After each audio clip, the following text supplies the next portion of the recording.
what's up YouTube, and welcome back to Free Friday. Today we are Hey, what's up YouTube, and welcome back to Free Friday. Today we are gonna learn a cool vamp, the one I was just playing, and it's got some history, so stay tuned to the end because I'm gonna hit you with a blues story. Because this isn't just any old harmonica lesson where you learn a song, right? We're gonna learn the importance of one of the most crucial parts of the song, right? The rhythmic elements that make something bigger than it is. It's not always just the lick. It's not always just learning the thing. It's how you play it. I'm sure you've heard that a million times before. It's not what you do, it's how you do it. But first, we got to learn what to do. Then we'll kind of talk about a little bit about how to do it. I'm at the Red Roof Inn, somewhere in Savannah, Georgia, on my way to Charlotte. But like I said, Free Friday happens no matter what, every single Friday. That's right. So hit the subscribe button now and subscribe, because there's over 500 free harmonica lessons.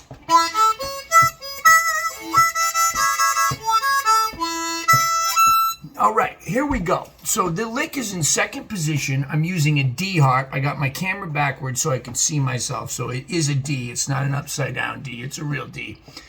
And it's in cross harp. And it starts on the 2 draw. Then you slide down to the 1 draw, up to the 2 double bend, and then to the 2 draw, back to the 2 draw, 3 half step bend, 4 blow, and then 4 blow, then down to 2 double bend, and then release to 2 draw.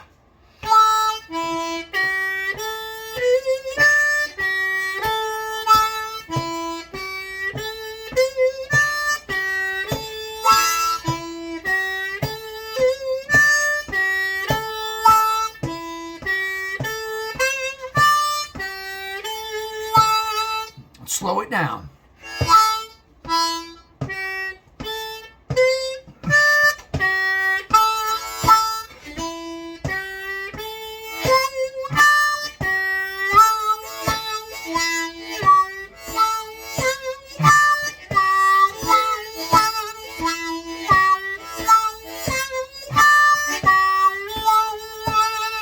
Now, once you get the vamp, by the way, the song is called Nobody But You. If you didn't get from the title of the video, that's what it is. It's one of my favorite Junior Kimbrough songs.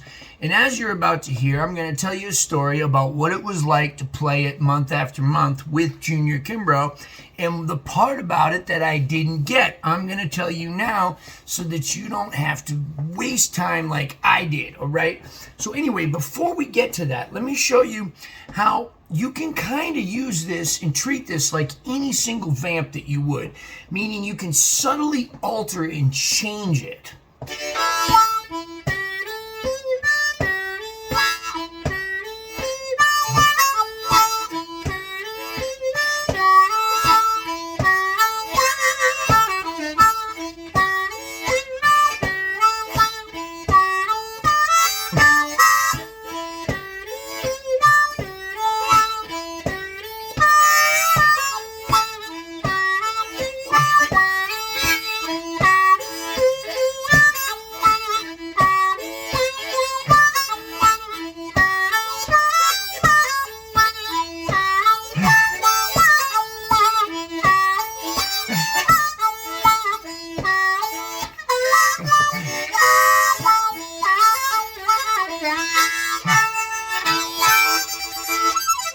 All right, so you see what I'm doing? I'm hitting the lick, and then just putting a slight change on it. But most importantly, more important than anything, trying to stay within that rhythm. Meaning I want to get back to the vamp in time.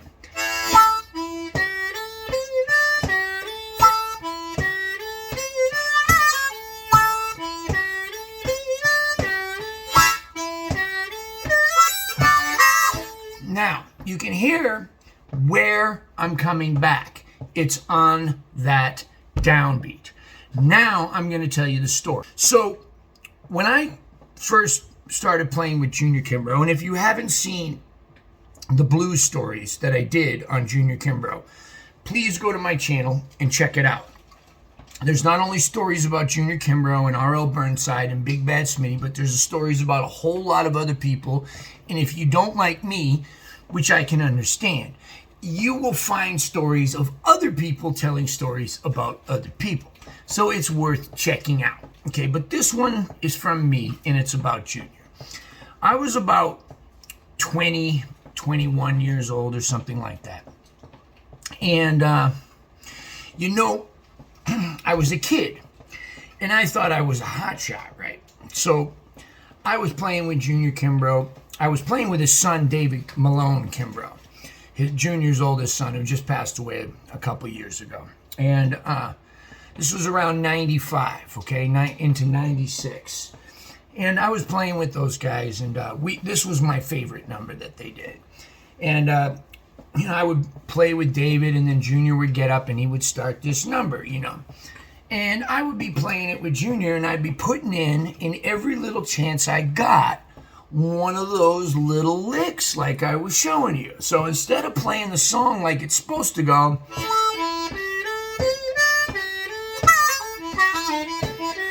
that's what I was doing. Instead of just... Now, wait a minute. Let me back up a bit. You hear that slap I did? That's right where the snare drum would hit. Kenny Kimbrough. Slap. Slap. Now, I was missing that, too. So not only was I filling the number up with a bunch of show-offy stuff, but I wasn't coming in on that downbeat with those guys. Now, I'm not saying I didn't hit it. I just wasn't accenting it. I was playing it something like this, and I won't put any fills in.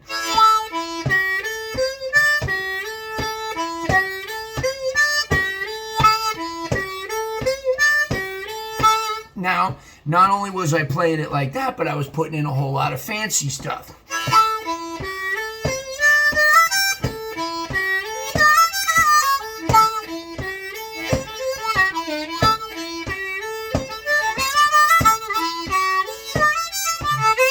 Right? A lot of stuff like that. And Junior would play, and he'd give people solos in the band, and I never got a solo. Now, I'll be honest with you, I kind of was in the middle of a little bit of what I consider now to be ageism. Junior was an older cat, and I just figured, he's a little senile, right? He doesn't even really know that I need a solo, or that I should have a solo, or that I would blow away the room if he gave me a solo, like some thoughts like that. That was what was in my little 21-year-old brain, right? Way out there in the middle of the woods in Mississippi. That's what I was thinking. I was drinking corn liquor and smoking weed, and I thought I was cool, and I was one of those guys, and I was fancy, and I could play a lot of licks, and I was a hot shot, and I was destined for greater things. That ego, right? That was preventing me from really getting it. But let's get there. Okay, so one night we got this gig. It was at another club. It wasn't a club. It was an abandoned hotel.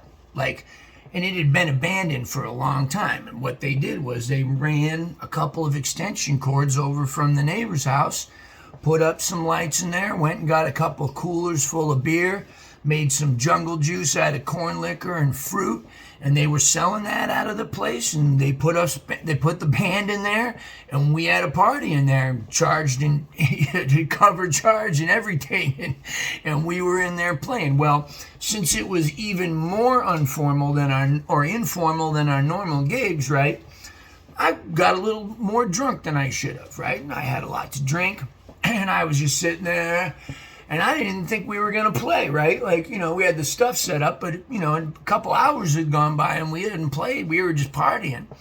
And then out of nowhere, David comes and grabs me and he goes, "Come on, we're going to go play with Pops." That's Junior Kimbrough.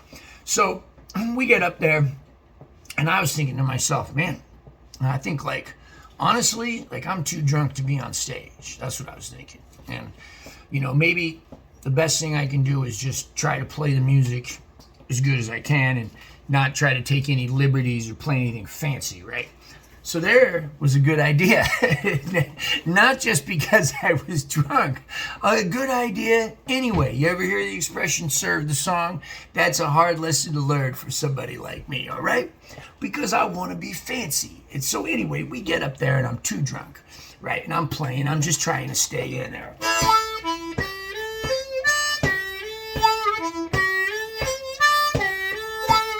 Right? But I start hearing Kenny.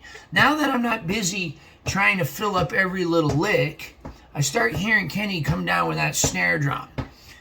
Shut.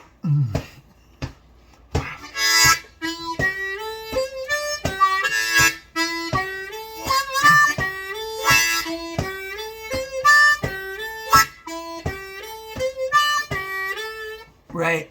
Now I started to lock in with that snare drum. And I don't mean just hitting it where he hit it, but watching it, feeling and watching that hand come down.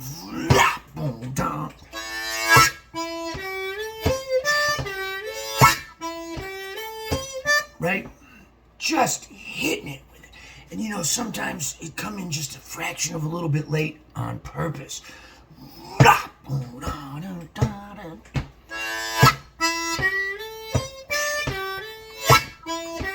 Just like that. And we started playing, and it was the first time that I had ever played as part of the band. The first time. All right? And I felt so good, right? I mean, it almost felt like I had done heroin.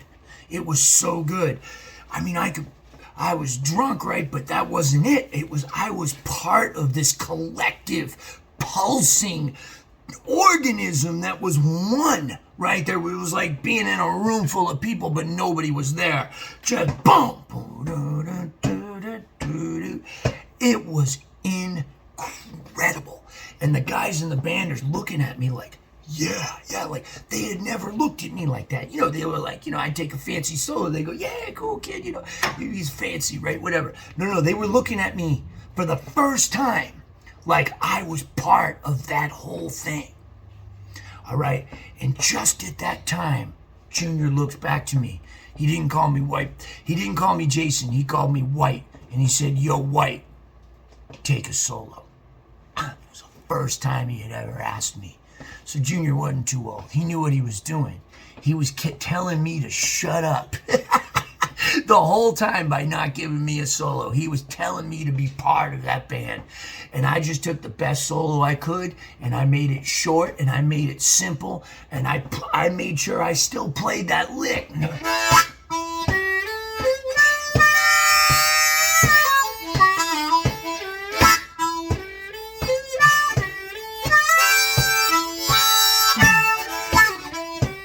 Came back down on that downbeat whenever I could, right? That's it. That's the song. Nobody, baby, nobody but.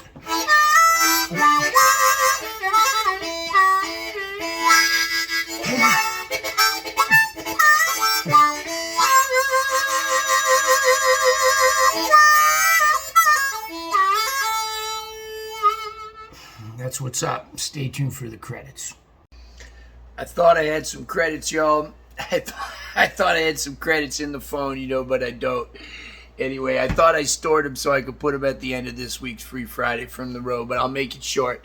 Look, support the companies that support me. They're great companies. I don't support anything that isn't true, that isn't real, that isn't run by good people. I'm talking about the Lone Wolf Blues Company. I'm talking about Harp Gear amplifiers. I'm talking about Blue Moon Harmonicas and Tom Halchak. I'm talking about Hohner Harmonicas. I'm talking about pedal pad, pedal boards, and that about sums it up. So if you're looking for a microphone, a pedal, a harmonica, you know what to do. All the links are below and a whole lot more. Subscribe to the channel today. I appreciate every one of you. I really hope you enjoyed this week's Combination Free Friday Blues Stories. Holler at you later.